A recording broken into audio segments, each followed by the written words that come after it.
Hashem dá uma mensagem a Tseleponi. Após a morte de Avdon, os filisteus se tornaram poderosos em Eretz Israel. Eles oprimiram e perseguiram os judeus. Naquela época, um dos maiores tzadikim da geração era Manoach, da Shevet Dan. A esposa dele também era especial. Eles estavam casados há muitos anos e ainda não tinham filhos. Isso os deixou muito tristes. Um dia, um mensageiro apareceu para a esposa de Manoach e disse a ela: Eu quero te dizer que você vai ter um filho. Ele começará a salvar Bnei Israel das mãos dos filisteus. A esposa de Manoach olhou para o mensageiro. Ela podia dizer que ele havia sido enviado por Hashem. Ele era claramente sagrado. Seu rosto brilhava enquanto ele falava. A esposa de Manoach pensou que ele podia ser um anjo. Então ela descartou a ideia. Eu certamente não mereço ver um anjo. Ela ponderou. Ele deve ser um Navi, um profeta. Quando o Ruach HaKodesh repousa sobre um Navi, seu rosto brilha e ele se parece com um anjo. Na verdade, o mensageiro era um anjo celestial. Mais tarde, a esposa de Manoah ficou conhecida como Tselelponi, que significa ela se virou para ver um anjo. O mensageiro continuou conversando com Tselelponi.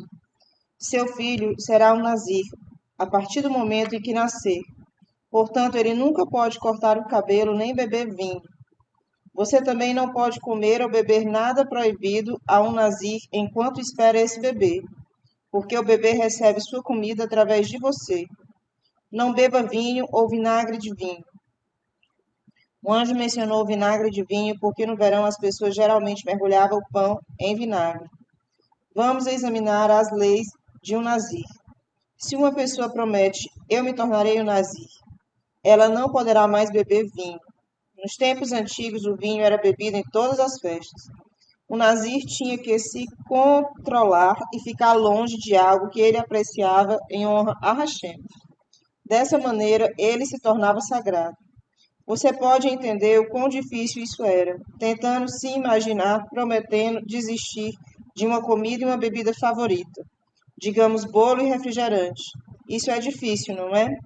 Do mesmo modo, Nazir praticava o autocontrole em honra a Hashem. Além disso, um Nazir tinha que deixar seu cabelo crescer. Ele não tinha permissão de cortar o cabelo a partir do momento que fosse Nazir.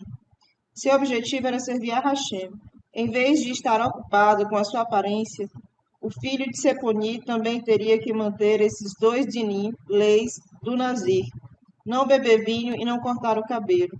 No entanto, ele tinha duas regras diferentes das de todos os outros Nezirim. A razão para isso é que ele não era um Nazir voluntário, ele era um Nazir especial pela ordem de Hashem. Os dois pontos a seguir são os que tornam o filho de Seponi diferente de todos os outros Nezirim. A. Geralmente, se alguém promete ser um Nazir vitalício, ele poderia aparar o cabelo uma vez a cada 12 meses, para não ficar muito pesado. Mas o filho de Seleponi não teve permissão para fazer isso. B. Ele era autorizado a tocar em um corpo morto. Normalmente, o Nazir devia tomar cuidado para não se tornar também impuro, tocando em um corpo morto. Pergunta: por que Hashem queria que o filho de Seleponi fosse Nazir? Bnei Israel, resposta: Bnei Israel naquela época não era de Sadikim. Eles não mereciam estar completamente livres do domínio dos filisteus. Eles mereciam apenas algum alívio. O trabalho do filho de Seleponi seria impedir que os filisteus atacassem e incomodassem Bnei Israel. Para conseguir isso, ele teria que viver entre os filisteus, como veremos mais adiante. Isso poderia facilmente fazê-lo pecar e se tornar como os filisteus. A fim de lembrá-lo de que ele era sagrado e completamente diferente dos filisteus, Hashem queria que ele fosse um Nazir a vida toda. Hashem esperava que isso o impedisse de pecar. O anjo aparece uma segunda vez. Seleponi estava muito empolgada com as boas novas que recebeu. Ela correu para o marido e disse animadamente: Um mensageiro de Hashem falou comigo. Ele parecia um anjo, embora eu saiba que ele não poderia ter sido um. porque eu mereceria ver um anjo celestial. Eu nem perguntei qual era o nome dele, porque eu fiquei com medo dele e tremi. Ele me anunciou: Você terá um filho. Não beba vinho ou álcool, e não coma uvas ou produtos proibidos para um nazir, porque essa criança será um nazir desde seu nascimento até sua morte. A esposa de Manoa acrescentou as palavras até sua morte. O anjo não disse isso, porque previu que o filho de Seleponi não permaneceria nazir a vida toda. Ele violaria as leis do nazir, mas Seleponi não estava ciente disso. Manoa sabia que sua esposa era uma tzadeket, uma mulher justa. Ela certamente falou a verdade, mas ele pensou: eu não ouvi a mensagem de Hashem diretamente. Talvez minha esposa não tenha repetido as palavras do anjo com precisão, ou talvez houvesse algo que ela não entendeu direito. Portanto, Manoa rezou: Por favor, Hashem, deixe o mensageiro chegar até nós dois. Eu quero ouvir as palavras dele por mim mesmo. Hashem aceitou a tefilá de Manoa, já que era um tzadik. Realmente não havia necessidade de o anjo voltar. A esposa de Manoa havia entendido e relatado tudo corretamente. O anjo apareceu novamente para a esposa de Manoa, mas não para Manoá. Hashem fez isso para que Manoá percebesse o quão especial sua esposa era. Manoá deve ter ficado triste por não ter filhos. Talvez em seu coração ele culpasse a sua esposa. Mas vendo que o mensageiro de Hashem apareceu novamente para ela, isso cativaria Manoa por ela. O anjo veio enquanto Tseleponi estava ocupado observando os trabalhadores no campo. Como ele não disse nada, ela entendeu que ele havia sido enviado para falar com o marido por causa de sua tefilá. Ela correu para o marido e disse: Venha comigo para o campo. O mensageiro de Hashem está lá. Tenho certeza que ele veio falar com você. Manoah ficou sabendo que o mensageiro tivesse aparecido para sua esposa e não para ele. Ele obedeceu à esposa e a seguiu para o campo. Ele viu o anjo de pé em cima de uma pedra e perguntou: Foi você que falou com minha esposa antes? Sou eu, respondeu o anjo. Manoah disse: Por favor, deixe-me ouvir novamente o que minha esposa deve fazer agora e o que devemos fazer com o garoto depois que ele nascer. Faça exatamente o que eu disse à sua esposa, respondeu o anjo. Ela não pode comer nada feito de uvas nem beber vinho. Manoah viu que o anjo não tinha nada de novo para lhe dizer. Ele apenas retornou em resposta à sua oração. Seleponi havia lhe contado tudo com precisão. Ela era confiável, e ela era tão grande que o mensageiro apareceu para ela 2 vezes. Manoah agora apreciava sua esposa ainda mais do que antes. Manoah e sua esposa percebem quem é o mensageiro. Manoah disse ao anjo: Esse dia é como um Yom Tov para nós. Hashem não nos deu filhos por tantos anos, e agora você nos trouxe a maravilhosa notícia que teremos um filho. Não apenas um garoto comum, mas um nazir desde o nascimento. Vamos preparar uma refeição festiva com carne. Por favor, junte-se a nós na comemoração. Eu não posso fazer isso, respondeu o anjo. Eu não posso comer de sua comida. Um mensageiro de Hashem não pode aceitar nada da pessoa a quem ele entregou a mensagem, para que não pareça que está aceitando uma recompensa por sua tarefa. Sugiro, em vez disso, que você ofereça uma oferta de olá para Hashem para agradecê-lo. Naquela época era proibido oferecer sacrifícios fora do Mishkan em Shiloh. Somente o mensageiro de Hashem poderia dar permissão a alguém para trazer uma oferenda fora do Mishkan. Manoah ainda achava que o mensageiro era o Navi. Por favor, me diga seu nome, disse ele. Desejamos enviar um presente para você quando suas palavras forem cumpridas. Não é necessário que você saiba meu nome, respondeu o anjo. Você nunca mais me verá. Como o anjo havia aconselhado, Manoah preparou uma cabra jovem e uma oferenda de mitá, farinha, para um corbã. Ele colocou o corbã na pedra em que o mensageiro estava de pé. Um milagre aconteceu. O fogo saiu da rocha e queimou o corbã. O anjo subiu ao céu em chamas. Manoah e sua esposa prostraram-se de medo. Agora eles sabiam que tinham visto um anjo de verdade. Eles o encararam e falaram com ele. Receio que morramos, preocupou-se Manoa. Vimos um ser celestial. Talvez não sejamos gratos o suficiente para isso. Talvez não sejamos sagrados o suficiente para isso. Talvez sejamos punidos com a morte. Não se preocupe, sua esposa o tranquilizou. Hashem certamente não irá nos punir agora. Ele acabou de nos dar tantos bons sinais. Ele enviou um anjo uma segunda vez porque você rezou para ele. Ele nos prometeu um filho especial. E ele aceitou nosso corbã, nosso sacrifício, trazendo um fogo da rocha.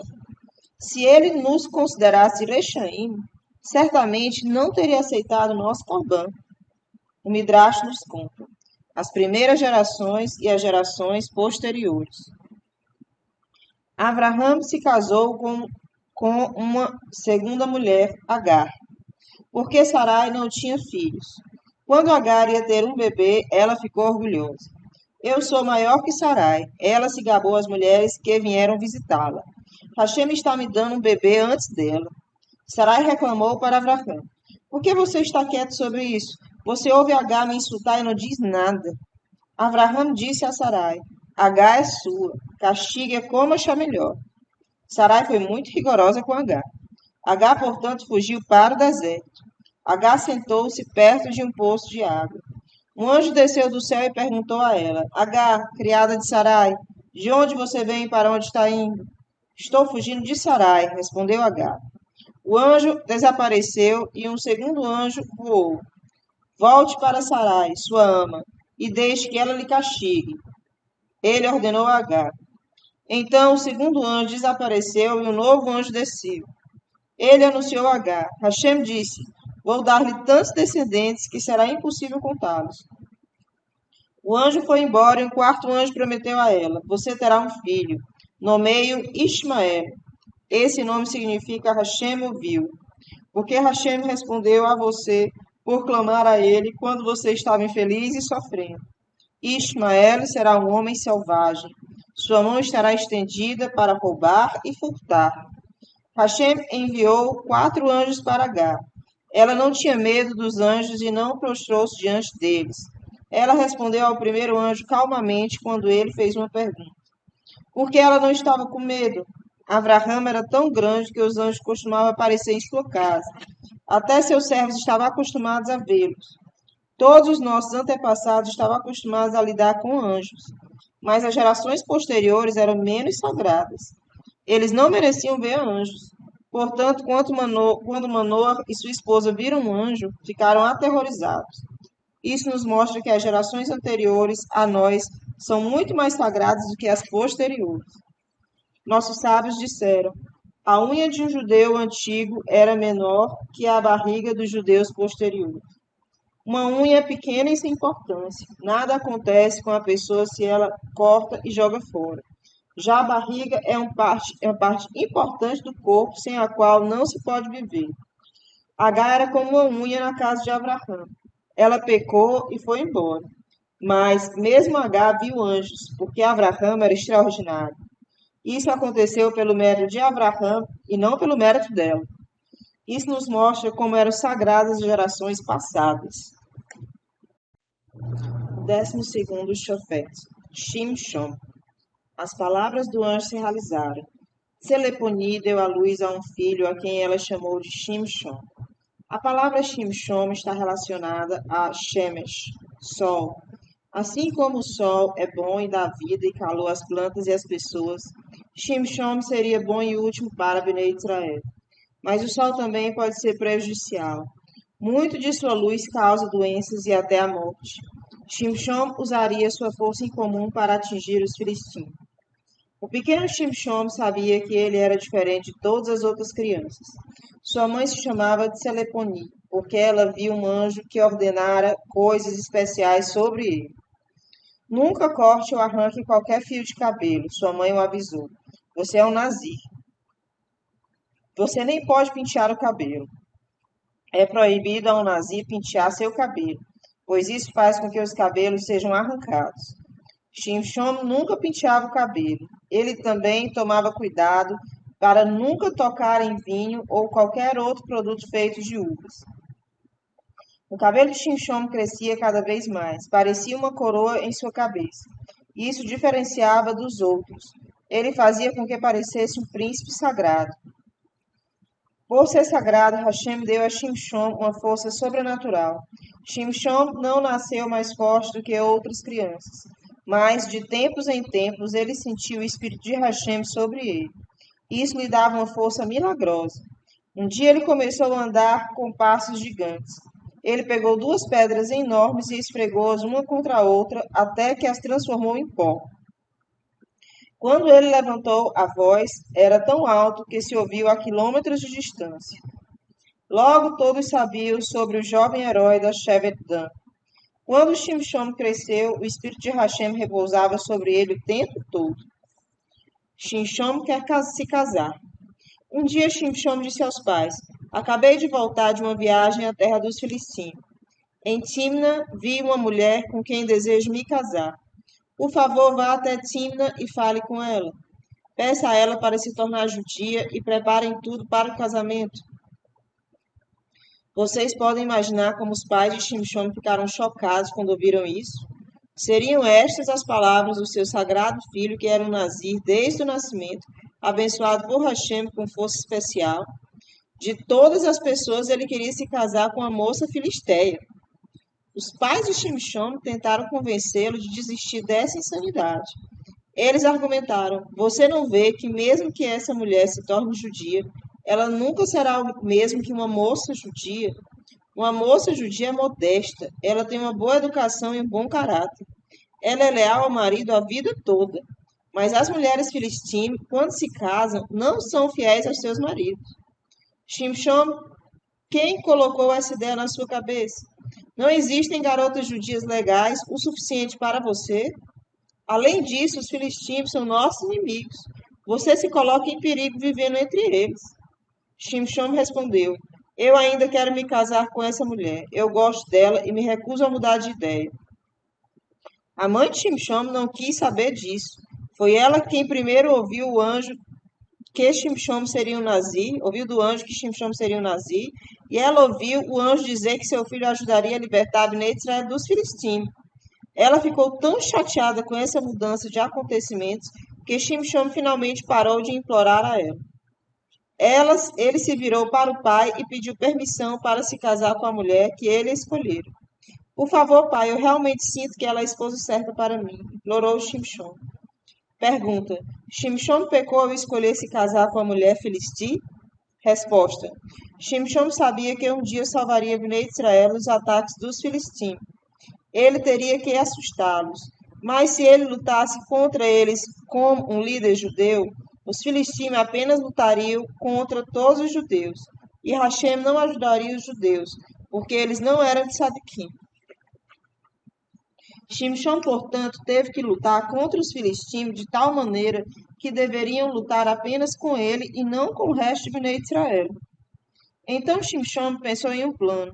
Ele se casaria com a mulher filistia. Dessa maneira, ele se tornaria um parente dos filisteus e viveria entre eles. Assim seria mais fácil para ele entrar em uma discussão com eles. Ele encontraria uma maneira de começar uma briga. Isso não teria nada a ver com o resto de Bnei Israel. Isso seria um assunto pessoal entre Shimshon e os filisteus. Portanto, não haverá para Shimshon se casar com a mulher filistia. Ele disse aos pais que a convertessem primeiro, para que ela se tornasse judia. Hashem concordou com o plano de Shimshon. Ainda assim, Shimshon fez algo errado, não com a ação real, mas em sua mente. Já que Shimshon era um grande tzadik, Hashem esperava que ele se casasse com a mulher filistia totalmente Leshem Shamayim, por causa de Hashem. Você pode pensar que isso é fácil, mas não é. Se você come maror amargo na primeira noite de Pêssar, você o faz Leshem Shamayim. Mas você não precisa gostar disso. Você come porque somos ordenados a comer uma erva amarga na noite de Pêssar para lembrar o exílio amargo do Egito. Você come porque é uma mitzvah. Também não é tão difícil comer a matzah Leshem Shamayim. Mas se a sua mãe servir seu sorvete favorito como sobremesa no Yom Tov, Você come em honra ao Yom Tov ou porque gosta? Hashem espera que um tzadik faça tudo apenas para agradá-lo, e não para o seu próprio prazer. Quando Shimshon se casou com a moça filisti, ele fez isso não apenas por causa de Hashem e do povo judeu, mas também um pouco porque ele gostava dela. Hashem não ficou satisfeito com Shimshon por causa disso. Já que Shimshon era um tzadik, Hashem o puniu estritamente por esse pecado. Se Shimshon tivesse se casado com a mulher apenas com o objetivo de salvar os judeus, ele não teria sido culpado de nenhum haverá. Shimshon e o leão. Os pais de Shimshon não tinham como saber que Hashem havia planejado que Shimshon se casaria com essa mulher filistia. Por isso ficaram tão chateados. Mas eles viram como o filho deles era teimoso. Então eles finalmente concordaram em acompanhá-lo até Timna e falar com a mulher. Timna estava localizada em uma área cheia de vinhedos. Era tempo da colheita e as uvas estavam maduras. Os pais de Shimshon disseram: Vamos pegar um atalho pelas vinhas, mas você, Shimshon, deve passar por volta delas. Um nazi é proibido de andar em uma vinha quando as uvas estiverem maduras. Ele pode ficar tentado a comer um pouco. Shimshon se separou de seus pais. No caminho, ele teve uma aventura que não era incomum nos tempos antigos. Naqueles dias era perigoso viajar desarmado pelo campo. Ursos e leões ficavam escondidos nas florestas. Eles frequentemente atacavam os viajantes se estivessem com fome. Enquanto caminhava, Shimshon ouvia um rugido tremendo. Um jovem leão estava correndo em sua direção, pronto para cravar os dentes nele. Shimshon não carregava armas consigo. Normalmente ele teria sido morto, mas de repente Shimshon sentiu o espírito de Hashem sobre ele. Ele ficou cheio de força e coragem. O jovem leão não parecia mais assustador. Era como um cordeiro inofensivo aos olhos de Shimshon. Ele agarrou o leão com suas próprias mãos e o rasgou como se fosse uma pequena cabra ou cordeiro. Shimshon deixou o leão morto no chão e continuou seu caminho. Ele entendeu que Hashem havia lhe enviado um sinal. Hashem estava sugerindo a Shimshon que, embora os filisteus fossem leões ferozes, ele nem precisaria de uma espada ou lança para vencê-los. Os filisteus cairiam diante dele não por causa de sua força física, mas porque o espírito de Hashem repousava sobre ele. Hashem deu a ele esse sinal para encorajá-lo a não ter medo dos filisteus. Eles não eram leões, eram apenas jovens cordeiros, que ele poderia facilmente destruir com sua força sobrenatural. Um pouco mais tarde, Shimshon se juntou aos seus pais novamente. Ele nem mencionou o incidente com o leão. Por quê? Talvez Shimshon não quisesse se gabar de sua força maravilhosa, ou ele temia que falar sobre isso levasse a novos argumentos com seus pais. Eles poderiam dizer: Veja como Hashem ajuda você a fazer coisas extraordinárias. E, no entanto, você insiste em se casar com essa mulher filistia. Os pais de Shimshon o levaram para a mulher filistia. Shimshon falou com ela e eles ficaram noivos. Foi marcada a data para o casamento e Shimshon e seus pais foram para casa. Quando chegou a hora do casamento, Shimshon voltou para Timna. Ao passar pelas vinhas, lembrou-se de sua experiência com o leão. Shimshon decidiu procurar o local novamente para agradecer a Hashem por salvá-lo. O cadáver do leão ainda estava no chão. Um enxame de abelhas zumbia nele. As abelhas estavam usando o corpo do leão como colmeia. Uma poça de mel dourado estava reunida no corpo. Shimshon ficou bastante surpreso com isso. Geralmente são os leões que comem os outros animais, disse ele. Agora a comida está saindo do leão. Que estranho. Ele pensou, talvez isso signifique que os filisteus, que estão tentando devorar os Bnei Israel, se tornarão alimento para eles. Serão totalmente devorados pelos judeus. Shimshon decidiu comer um pouco do mel delicioso. Então ele pegou um pouco do mel do cadáver do leão e comeu enquanto continuava seu caminho. O Passuque nos diz isso para criticar Shimshon. O mel estava preso ao corpo de um morto, de um animal de não caché. Um homem sagrado como Shimshon não deveria ter tocado nele. Além disso, não foi correto da parte dele beliscar algo enquanto caminhava. A partir disso, vemos que Shimshon teve um problema enquanto se tratava de se controlar. Essa falta de controle o levaria mais tarde a praticar outros averrotes, outros pecados. Shimshon levou o resto do mel para os pais, mas não mencionou onde havia encontrado o enigma. O pai de Shimshon havia ido a Timna um pouco antes, a fim de preparar a futura esposa de Shimshon para se tornar uma Guioret, convertida ao judaísmo. O casamento aconteceu e Shimshon fez uma festa todos os dias durante 7 dias. Quando um casal judeu se casa, eles têm uma semana de comemoração, chamada Shevá Brachot. Os noivos são tratados como reis e são convidados para uma refeição festiva todos os dias. Palavras de louvor são cantadas em sua homenagem. Esse costume remonta aos tempos antigos. Shimshon convidou 30 filisteus, incluindo seus amigos e membros da família de sua esposa, para comemorar com ele após o casamento. Enquanto festejavam, Shimshon decidiu usar essa oportunidade para atingir os filisteus. Afinal, essa foi a razão primordial dele ter se casado com a filistia. Ele decidiu perguntar a eles um enigma difícil, que ele tinha certeza de que não conseguiriam resolver.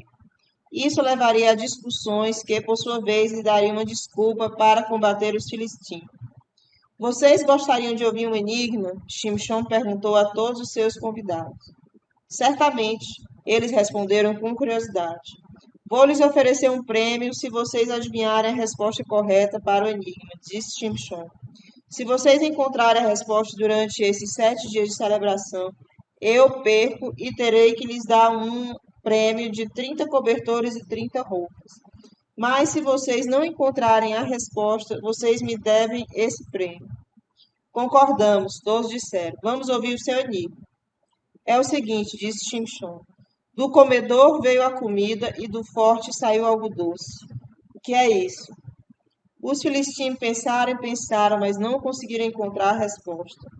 Isso não é surpreendente. Não era um tipo de pergunta que pudesse ser respondida usando a mente. Como alguém poderia descobrir esse enigma? Havia uma dica, no entanto, que Shimshon estava oferecendo. Quando ele disse, vocês têm que encontrar a resposta. Ele não quis dizer que os filisteus deveriam encontrá-la em suas mentes, mas que ela poderia ser encontrada em uma busca pela vizinhança. Se os filisteus tivessem olhado por toda parte, eles teriam descoberto o cadáver do leão com a colmeia dentro dele. Então eles teriam entendido o enigma, mas eles não pensaram em procurar e era impossível descobrir a resposta para o enigma somente pensando. Depois de 3 dias, os filisteus se cansaram de tentar adivinhar a resposta. No Shabat, Shimshon deixou os filisteus. Ele não queria passar o dia sagrado de Shabat com eles. Os filisteus aproveitaram a oportunidade e falaram com a esposa de Shimshon sem o conhecimento dele. Faça seu marido lhe contar a resposta para o enigma, eles ordenaram. Se você recusar, estará em apuros. Cedo ou tarde, Shimshon cairá em nossas mãos e nós o mataremos. Depois nós o queimaremos junto com a casa de seu pai e Shimshon nem estará aqui para defender você. Viemos à sua festa para nos divertirmos. Por que deveríamos pagar ao seu marido um prêmio de 30 roupas e cobertores? Você deseja tornar a todos nós pobres? A esposa de Shimshon estava realmente assustada com a ameaça dos filisteus. Quando Shimshon voltou, ela estava em lágrimas. Você me odeia. Você declarou um enigma e não me disse a solução. Eu não contei a resposta a ninguém, riu Shimshon enquanto se defendia, nem mesmo para meus pais, e eu certamente não os odeio. A esposa de Shimshon não aceitou essa resposta. Ela chorou e soluçou, e não importava o que Shimshon dizia, ela não se animava. A vida de Shimshon se tornou miserável. Ele não pôde aproveitar o resto da festa porque sua nova esposa esteve de mau humor o dia inteiro. Esse era um sinal para o futuro, pois o casamento de Shimshon chegaria a um fim triste. Finalmente, no 7º dia da festa, Shimshon não pôde se conter e disse à esposa a resposta para o enigma. Ela imediatamente passou para os filisteus que estavam na festa. Os filisteus eram espertos. Eles não disseram a Shimshon a resposta imediatamente, mas esperaram até o sol estar quase se pondo no 7º dia. Eles queriam fingir que demoraram muito tempo para descobrir o enigma. Shimshon tinha certeza de que havia vencido a aposta. Os filisteus queriam deixá-lo ainda mais aborrecido, esperando até o último minuto antes de dizer a ele que venceriam o desafio. Assim eles vieram até Shimshon pouco antes do pôr do sol e anunciaram: finalmente descobrimos a explicação do seu enigma. Existe algum alimento mais doce que o mel? Portanto, doce deve ser o mel. E qual animal é mais forte do que o leão? Então, forte é um leão. Shimshon era esperto. Ele não acreditava na falsa alegação de que eles mesmos haviam pensado na resposta correta. Havia apenas duas maneiras pelas quais eles poderiam ter chegado à resposta. Ou eles encontraram o cadáver do leão com mel dentro, ou sua esposa o traiu, dando a língua nos dentes. Como os filisteus não mencionaram nada sobre encontrar o corpo morto do leão, Shimshon assumiu que eles receberam a resposta de sua esposa. Eu sei onde vocês conseguiram essa informação, disse ele aos filisteus. Vocês araram com a minha novilha. Essa era outra maneira de dizer: vocês usaram a minha esposa. Shimshon decidiu que não devia o prêmio aos filisteus. Eles encontraram a resposta trapaceando. Quando disse isso a eles, os filisteus discutiram com Shimshon, dizendo que ele realmente lhes devia o que havia prometido. Essa era uma oportunidade perfeita que Shimshon estava esperando. Afinal, a ideia de seu casamento não era uma desculpa para ter uma chance de brigar com os filisteus. Primeiro ele matou 30 filisteus. Isso foi fácil, pois ele era muito forte. Ele tirou as roupas e as deu aos convidados da festa. O passuque não menciona que ele também deu os 30 cobertores que havia prometido. Talvez tenha dado apenas metade do prêmio, já que realmente sentia que os filisteus não mereciam nada por terem trapaceado. Shimshon ficou furioso com sua esposa por dar a resposta ao enigma. Ele imediatamente deixou Timna e voltou para sua antiga casa. Sua esposa disse ao pai: não quero ficar sozinha, encontre-me um marido diferente. Muito bem, disse o pai, vamos encontrar um novo marido para você. Esse era um pecado muito sério, mesmo para os filisteus que não eram judeus. Shimshon não havia se divorciado da esposa, então ela não tinha o direito de se casar com mais ninguém. O pai dela e os outros filisteus deveriam ter protestado, mas os filisteus não consideravam o casamento sagrado. Eles trocavam os maridos tão facilmente quanto se trocavam um par de meias por outro. Enquanto Shimshon estava ausente, sua esposa se casou com um dos filisteus que havia sido convidado para a festa e que havia sido seu amigo anteriormente.